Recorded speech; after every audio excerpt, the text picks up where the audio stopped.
when I got the offer to speak to the student ambassadors, it was like, well, I'm going to make this, and I actually went to the teacher who was the sponsor, and I said, I know you all talk a lot about elections, and the Secretary of State's office sends you all this information. I want to at least basically provide a presentation on how we have to keep our government officials accountable. And she said, come on down. So I'm going to skip all this good stuff here because most of y'all know who I am. Okay, so, and I think most everybody in this room knows basically how we got pushed into electronic voting here in this country. Basically, it was all about the hanging chads and the fact that the Democrats had butthurt over what happened in 2000. Now, the federal response was the Help America Vote Act, which provided, in particular, money to help the states actually replace their voting systems, in particular the punch cards with the little hanging chads, with new equipment.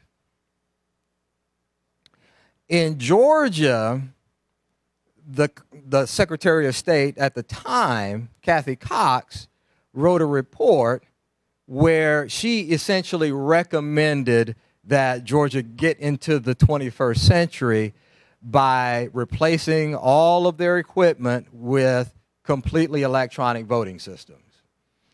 And the next legislative session in 2001, Jack Hill introduced Senate Bill 213 that included, it was an omnibus bill, so it addressed a whole lot of issues in the election law, but the two biggies here were that it authorized the pilot project to implement the kinds of systems that Kathy Cox wanted, and it created the 21st Century Voting Commission.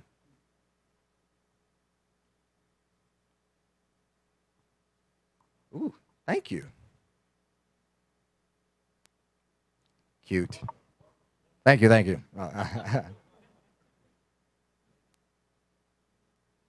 All right, so in June of 2001, the pilot started with 6 vendors, and then the 21st Century Commission issued a report, and the biggie here for me was that, hey, we need to have systems that are required to have an independent audit trail for each vote cast.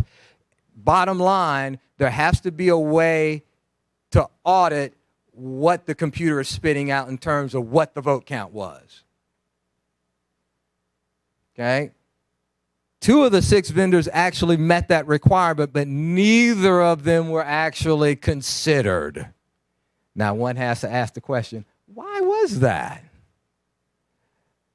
Okay, the following year, another bill was introduced by the same senator to implement direct recording election devices or electronic voting systems statewide by 2004, but that authorization bill eliminated the independent audit trail. Yes. Okay, and it was signed into law, and look at the date, May 9th, 2002, but on May 3rd, the Secretary of State and basically the director of the Georgia Technology Authority entered into a $54 million contract with Diebold to purchase their DREs that did not have the independent audit trail. And the lobbyist working for Diebold was the previous Secretary of State.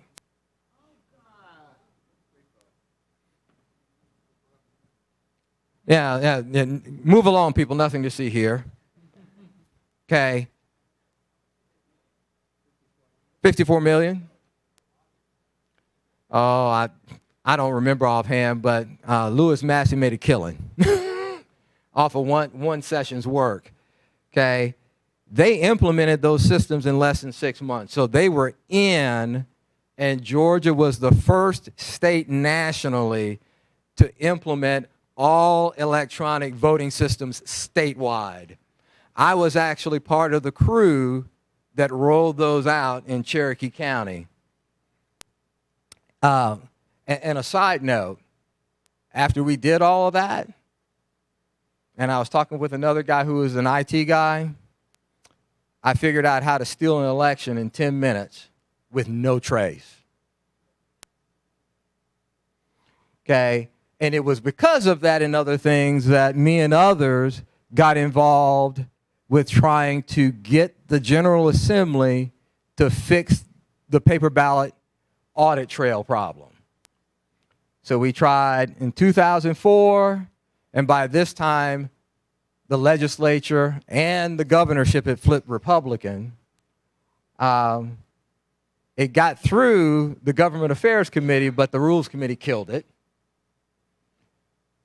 So much for the Republicans, all about getting rid of government corruption, because there have been a number of cases that have gone to the Attorney General's office where people have hacked those machines, and the results.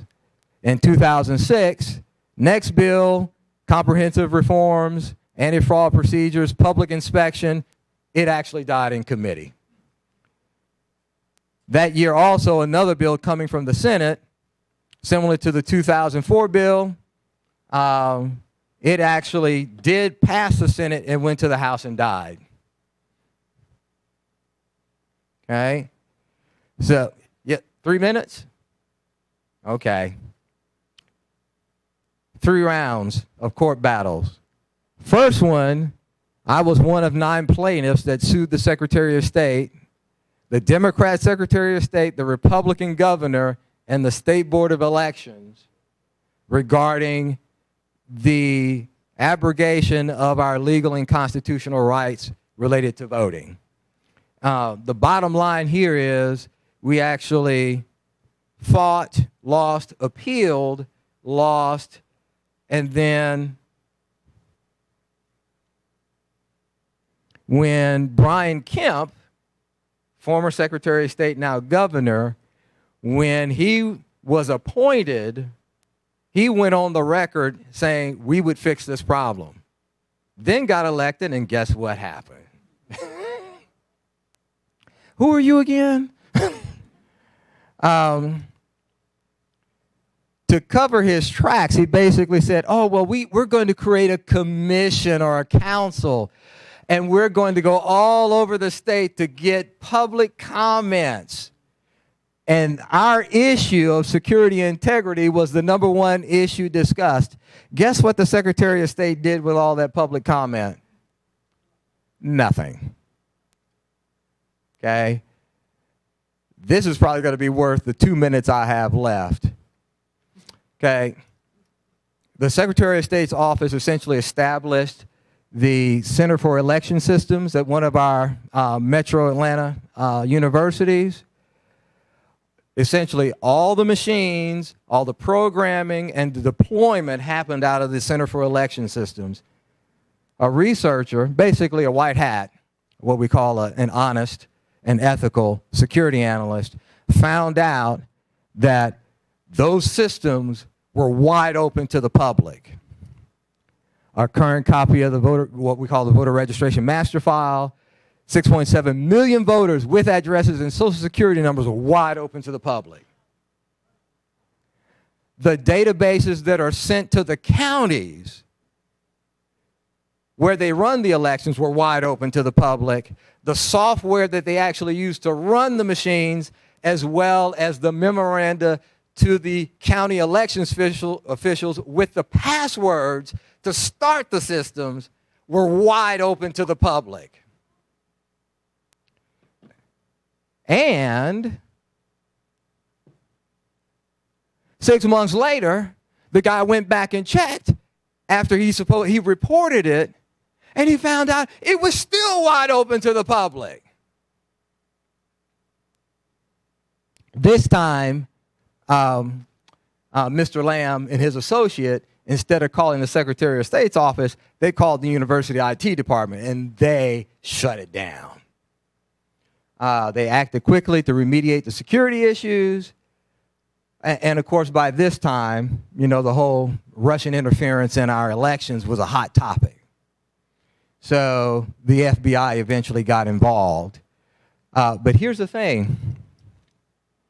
Since the Secretary of State's office didn't have a backup of the election server data, after the FBI got a hold of it, the Center for Election Systems said, will you please give us our servers back because we don't have a backup.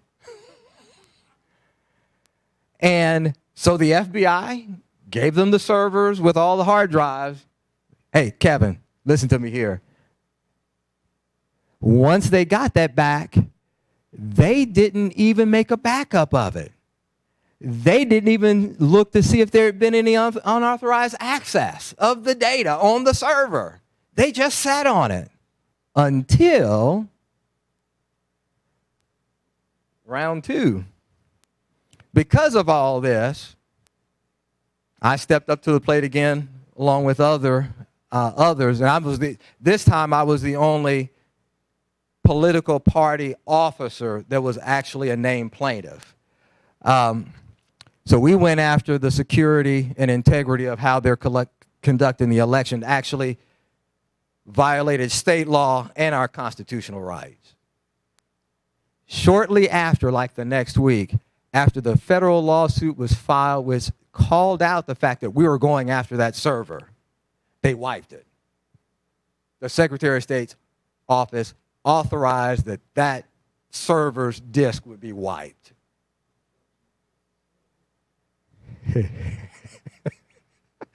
Oh, but in August, not only did we get a win in that the judge ordered that the state could no longer use those systems, period, not even as a backup. Oh, and here's the other thing.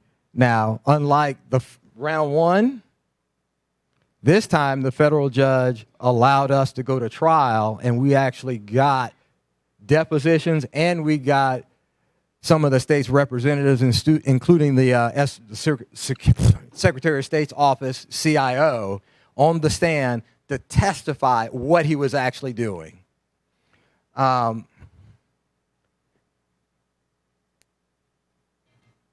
Actually, I'm going to skip that, and I'll just land it here since we're running out of time. In the court's order against the state, not only did she say you had to stop using those systems, in her court order, she went through and essentially laid out the entire timeline of this sorry story. And then said that basically the Secretary of State's office in particular acted negligence would be nice. She basically called them out for lying.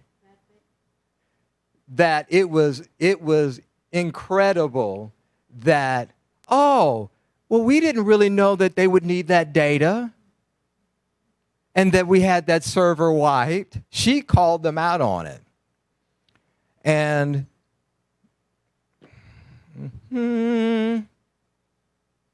okay, so now on to my last slide, which is now that the state of Georgia is about to spend now about $100 million in getting new equipment, and they're saying, oh, well, this actually has a paper trail. What it does is it embeds the votes in a barcode, and it also prints what the voter actually voted on the touch screen, but the voter can't verify that what they have listed there is actually embedded in the barcode. There is no way for the voter to do that. So we're basically saying, oh, excuse me, Judge, these machines have the same exact problems that the last ones you essentially told the state to not use. So we filed our motions. The state is essentially dragging its feet right now. The idea is essentially to keep this thing tied up in court, and we're going for, actually we filed, we're asking the judge to issue a temporary injunction to not use these machines in the presidential preference primary. We are confident we're actually going to get that. So suffice it to say, how does this help the Constitution Party? When we have press conferences, when we get in front of the news with this, then I do make it a point to say it's interesting that the only two political parties that have people actually interested in this, you got a whole bunch of leftists that are actually concerned about integrity of our elections. I mean, honestly. And you got the Constitution Party. There's nobody else.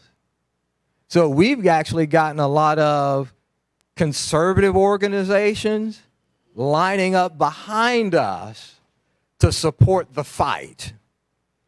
And it's those building of bridges that we've talked about before.